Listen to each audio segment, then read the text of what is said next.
চমৎকার, রাত্রিরে বাড়ি থেকে বেরিয়ে গেছিস কিছু না বলে। একটা সর্বনাশ না করে দেখছি তুই থামবি না। আরে আমরা ব্যবসা করে খাই, বাইরে কি আমাদের শত্রুর অভাব আছে? এরকম হুট করে একা একা বাইরে বেরিয়ে চলে গেছিস। আর আমাদের বাড়ির নিয়ম তুই জানিস না? বারবার বারণ করা সত্ত্বেও কেন তুই এক কাজ করিস?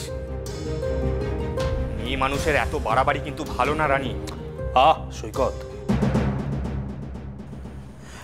বাবা, বলছিলাম ওকে বলেই দাও না যে কোনটা ওর করণীয় আর কোনটা নয়। নইলে কি বলতো, এরকম প্রবলেম বারবার হতেই থাকবে। আসলে ও তো এখনো বুঝে উঠতে পারছে না যে ও আর আগের মতো চলতে পারবে না। তোমরা সবাই এখন ভেতরে যাও, অনেক রাত হয়েছে।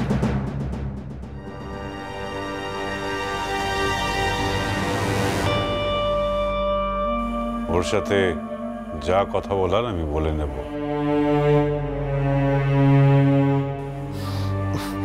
বাবা, তুমি তো আগেও বলেছো যে পরে বলবে, কিন্তু পরে মানে কত পরে? বেশি দেরি হয়ে যাবে না, আমাদের হাতে তো সময়ও বেশি নেই। বলেই দাও না। কি কথা বলবে বাবা?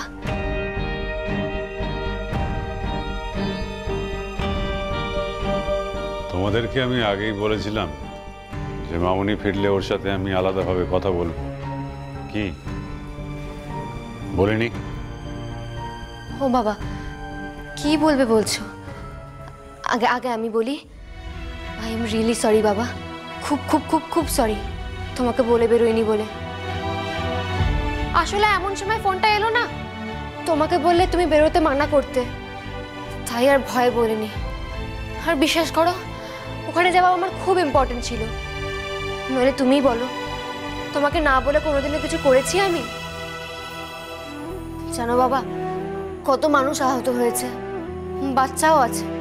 আমি গিয়ে অল্প হলেও তো হেল্প করতে পেরেছি। এটা তো আমার কর্তব্য, বলো। আই এম রিয়েলি সরি বাবা, তুমি প্লিজ রাগ করো না। মামুনি,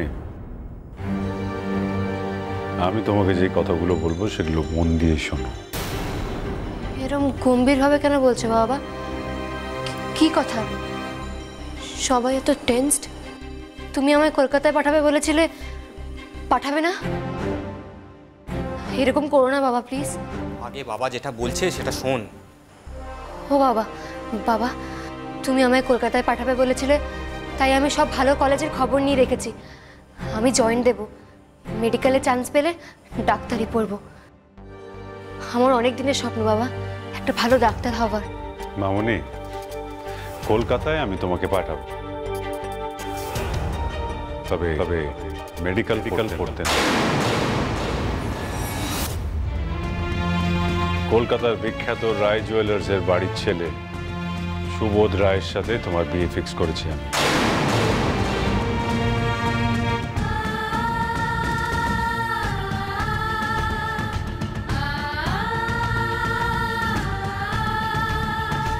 আগামী মাসের শেষের দিকে একটা ভালো ভালো দিন দেখে তোমাদের বিয়ে হবে। প্রস্তুত থেকো, আমি তাদের কথা দিয়েছি। ডাক্তার না, বনেদি বাড়ির বউ হবে তো। এটাই আমার কর্তব্য।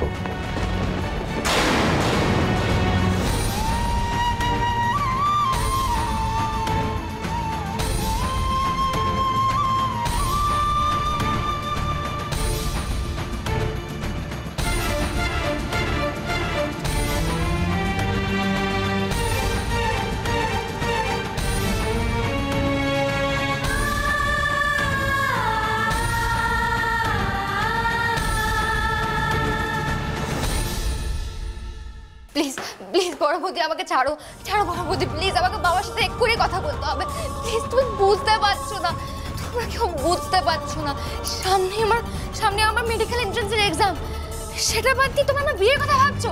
আমি এখনই বাবার সাথে যাচ্ছি। না না না, আমার কথাটা শোন। তুই এখানে চুপ করে বস, একটু আমার কথাটা মন দিয়ে শোন। দেখ, এত অস্থির হলে কি করে হবে রানী? তোমরা বুঝতে পারছো না আমার অবস্থাটা বড় বৌদি।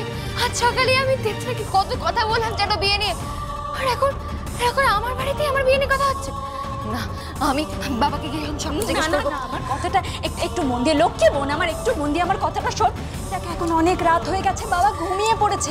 এত রাতে যদি তুই বাবাকে এখন জাগাস, তাহলে বাবার যদি শরীর খারাপ হয়, তুই তখন কি করবি বলতো? আমি বলি কি, দেখ তুই তো নিজেই বলেছিস যে বাবাকে তাড়াতাড়ি ঘুমিয়ে পড়তে বলেছিস কিনা। আমার কথাটা একটু শোন বাবু। দেখ তুই কালকে সকালে ঠান্ডা মাথায় বাবার সাথে কথা বলিস, কেমন?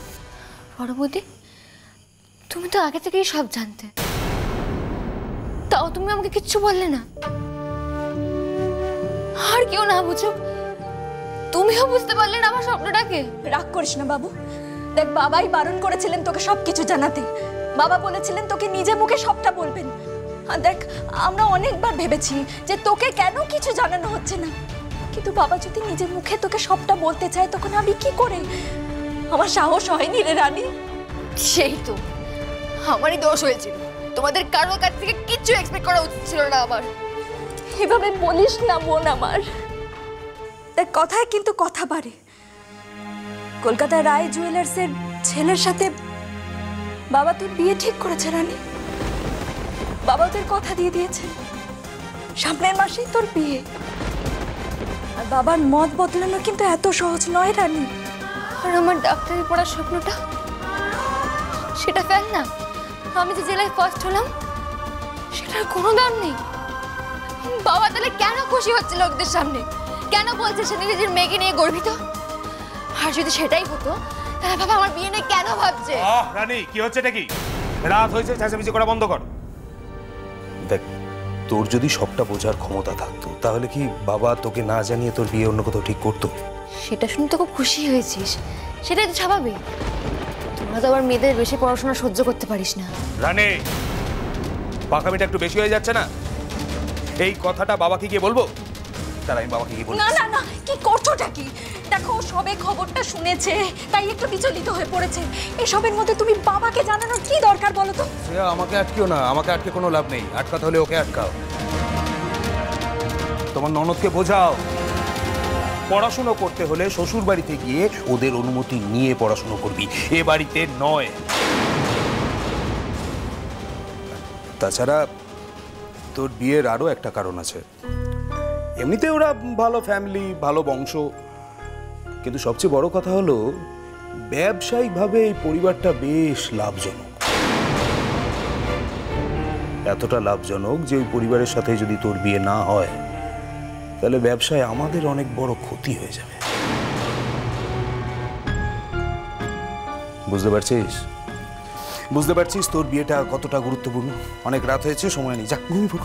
ও আচ্ছা আচ্ছা, তাই ব্যবসায়িক সম্পর্কের কারণে বিয়ে দেওয়া হচ্ছে? মানে মানে ব্যবসায়ের লাভের জন্য আমাকে বলে দিচ্ছিস তোরা? না না, এটা কিছুতেই হতে পারে না। আমি আমি বাবাকে গিয়ে সবটা এখনই বলবো। রানে, কি বাড়াবাড়ি শুরু করছিস রাত্রিবেলা? তুই এই কথাগুলো কি এখন বাবাকে বলবি? তারপর যদি বাবার শরীর খারাপ হয় কে দায়িত্ব নেবে? তুই দায়িত্ব নিবি? ডাক্তার হয়ে গেছিস না বড়? হ্যাঁ, কত বড় ডাক্তার হয়েছিস তুই? কত বড় ডাক্তার হয়েছিস যে তোর কথা আমাদেরকে শুনতে হবে? একটা কথা মাথায় রাখবি রানী, তোর বিয়ের বয়স হয়েছে, তোর বিয়ে হবে। আমাদের পরিবারের কেউ বেশি বয়সে বিয়ে করে না, কথাটা মাথায় রাখবি। শ্রেয়া, অনেক রাত হয়েছে, ওকে ঘুম পাড়াও। না না, এটা হতে পারে না। আমি আমি এক্ষুনি বিয়ে করব না।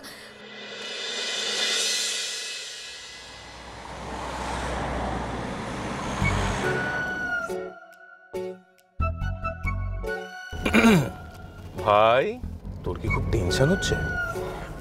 কেন রে? দেখে বোঝা যাচ্ছে প্রচন্ড ভাবে। শোন, বিয়ের আগে যদি তোকে ক্যাবলা লাগে না, তাহলে ফার্স্টেই রিজেক্ট। ক্যাবলা সাজতে হয় বিয়ের পর। একদম ঠিক কথা। ছেলেদের ক্যাবলা সাজতে হয় বিয়ের পরে, বিশেষ করে মায়ের সামনে, যখন মা বউকে ভালো মন্দ কথা শোনাচ্ছেন সেই সময়। বলো না না, আমাদের ছাড়ো তো। ও আরে তোমরা একটু চুপ করো না। এই তোমাদের ঝগড়ার চক্করে না আমার বিয়ে নিয়ে টেনশনটা আরো বেড়ে যাচ্ছে।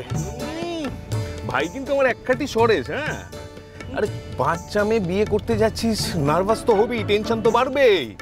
আরে ওই মেয়েটা কি আর আমার বউয়ের মতো ম্যাচিওর যে সব কিছু মুখ বন্ধ করে সহ্য করে নেবে? ও দেখবি হাত পা ছুঁড়ে কান্নাকাটি শুরু করে দিল। এই বিয়ের আগে এরকম একটু সবারই টেনশন হয়। আর দেবজানি ছোট তো কি হয়েছে, কিচ্ছু ব্যাপার না। আর বড়দা তুমি না পারো বটে, কেন বেকার ওকে ভয় দেখাচ্ছ? কে বলছে ভয়ের কথা? যে নিজেই সবসময় ভয় পেয়ে থাকে। শোনো, মা ওরকম ফায়ার হয়ে যাওয়ার পরেও রিতম কিন্তু ওই মেয়েকেই বিয়ে করতে যাচ্ছে। ওর মধ্যে ভয়টা দেখলে কোথায় তুমি? আচ্ছা আচ্ছা, তোকে একটা কথা বলে রাখি, দেখ আমরা কোলে পিঠে করে যেরকম বাচ্চা মানুষ করি, তোকে কিন্তু কোলে পিঠে করে তোর বউকে মানুষ করতে হবে। এই দাদা তুই একটু চুপ করবি না? মানে একটা ভালো জায়গায় যাচ্ছি, কি সুন্দর প্রাকৃতিক দৃশ্য, তুই সেগুলো না দেখে আমার পেছনে লাগছিস। আচ্ছা আচ্ছা আচ্ছা ঠিক আছে, রাগ করিস না বলছি। একটা কথা বলতো আমাকে, মানে ধর এই বিয়ের পর তুই তো কাজে যাবি, তো কাজে বাইরে বেরিয়ে যাবি, তো তখন বউকে কোথায় রেখে যাবি? ক্রেশে?